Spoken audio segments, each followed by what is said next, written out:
안녕하세요. 오늘은 아직 산에 가기 전인데 조금 그동안에 정리했던 내용도 좀 있고, 또 이걸 보시는 분들이 이제 업로드를 안 한다는 좀 불평도 있어서 몇 분 안 되시면은 좀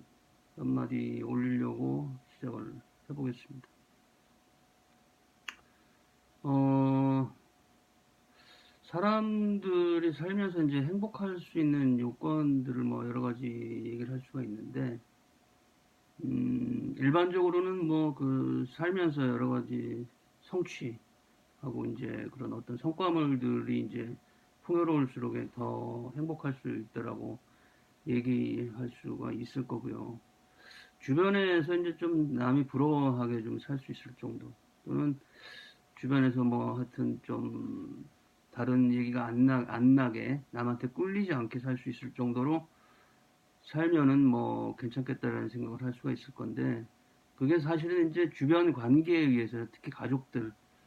자기 배우자나 또는 자식들이 내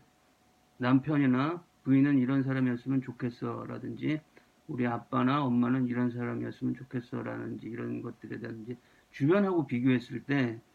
좀 남들한테 이제 좀 잘 보이고 싶은, 잘나 보이고 싶은 그런 것들이 이제 많이 작용을 하죠. 이제 그런 것들이 잘 갖춰지고 부족함이 없다라고 생각할 때 좀 뭐 행복한 가정이고 행복하게 잘 살고 있다라는 그런 생각들을 할 수 있을 텐데,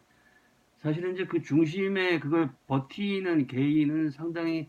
좀 피곤하죠. 그게 이제 사실은 그냥 혼자 생존하는 문제가 아니라 남이 보기에 잘 살아야 되는, 남이 보기에 그럴듯해야 되는 것들을 갖추기 위해서 훨씬 어떤 소모적인 일들을 더 많이 해야 되고, 그걸 지탱해야 되는 것들이 이제 필요해지는 건데, 그렇게 하지 않고도 그냥 뭐 사는데 특별히 큰 어려움 없이 그냥 건강하게 사는 것만으로도 행복하게 살 수 있느냐, 개인이. 그 문제를 두고 좀 사실은 저는 고민을 좀 많이 했던 것 같아요. 직장 생활을 하면서. 그게 내가 언제까지 뭐 괜찮은 남편이고, 언제까지 괜찮은 아빠이고,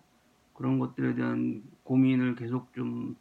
해야 되는가라는 생각을 좀 했었고, 그 중심에는 사실은 뭐 어느 정도 가장으로서의 책임이 있기 때문에, 그 뭐 아이들이 클 때까지라든지 어떤 교육 과정을 마칠 때까지는 어느 정도 역할은 해야 되겠다라는 생각은 했지만은, 그 이후로는 어차피 아이들도 자기들의 삶이 있고, 나하고 우리 집사람하고 관계에 있어서도 어느 정도 그냥 뭐 건강하게 살 수 있을 정도면은 크게 문제는 되지 않는 거 아니냐라는 생각이 좀 많이 저한테 지배적으로 있었던 것 같아요. 그래서 이제 그 이후에 그럼 무엇으로 나에 대한 행복이라는 것을 찾을 수 있을 것인가라는 질문을 많이 했었고, 그게 이제 지금까지 이제 블로그라든지 여러 가지로 이제 표현을 했던 보편적 진리라는 것과 어떻게 소통을 하고, 개인이 주변과 열린 관계를 만들어서 어떻게 건강하게 살 건가, 거기서 어떤 행복을 느낄 수 있는 방법이 있지 않을까라는 고민을 좀 많이 했던 것 같아요.